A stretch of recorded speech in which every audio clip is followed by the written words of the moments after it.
Olá, coleguinha do YouTube, tô aqui para mais um vídeo aqui, ó, com a TVzinha aqui, ó, de 14 polegadas, da Sempre Toshiba. O cliente relata que o defeito dela tá com a tela escura. E eu vou ligar ela para vocês verem como ela tá aqui, ó, se ela realmente tá com tela escura mesmo. Vou ligar. Aí, ó, tá bem escuro. Olha como tá escuro, galera. O defeito dessa TV pode ser aquele capacitorzinho no soquete do tubo, capacitor cerâmico, que eu vou mostrar aqui pra vocês. Esse capacitorzinho aqui, ó, eu tô com a chave aqui, ó. Eu não tenho convênio com banco, eu não tenho com político, eu não tenho com ninguém. Falar pra vocês aqui. Eu tenho com Deus, que eu já disse pro senhor. Eu não gosto de estar pedindo nada. Agora, se eu sair de um roçado, eu tô morto. A posição dele na plaquinha aqui do tubo é o C902. Esse capacitor aqui. Esse capacitorzinho aqui amarelinho, ó. Esse capacitorzinho amarelinho aqui é o C902 na plaquinha aqui do soquete do tubo.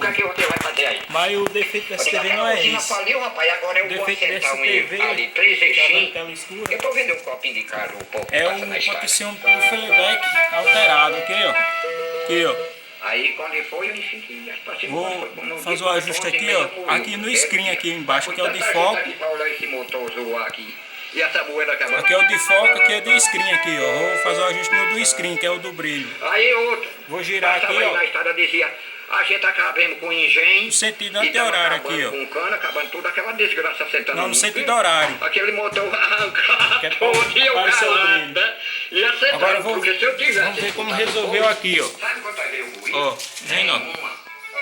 Tava bem escuro, como vocês viram aí, ó. No vídeo aí. Eu venci esse engenho. Eu regulei o screen. Com esse poder de Deus, né? O potenciômetro de screen, ó. Porque meu veja que ela voltou ao normal.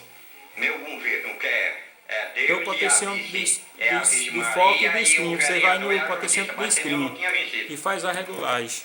Para dizer a verdade. Só fazendo a regulagem resolve. Baixar um pouco aqui. Só recapitulando aí pra vocês aqui, ó. Aqui no playback, esse potenciômetro de cima é o de foco. E esse potenciômetro aqui de baixo é o do screen. Você só vai fazer um sentido horário aqui, ó.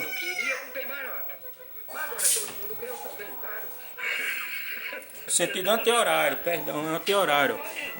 E a TV, ó. Voltou a funcionar. Voltou a funcionar aqui, ó, com brilho normal. Ela tava bem escura mesmo, não dava nem pra ninguém ver nada aí. Quem gostou aí, se inscreve no canal, dá um like aí, comenta aí, ativa o sininho aí para receber novos vídeos. E gostaria de agradecer a galera que está se inscrevendo no meu canal aí. Muito obrigado mesmo, coleguinha. Para vocês que não é inscrito, se inscreve para fortalecer o canal. Até o próximo vídeo. Valeu!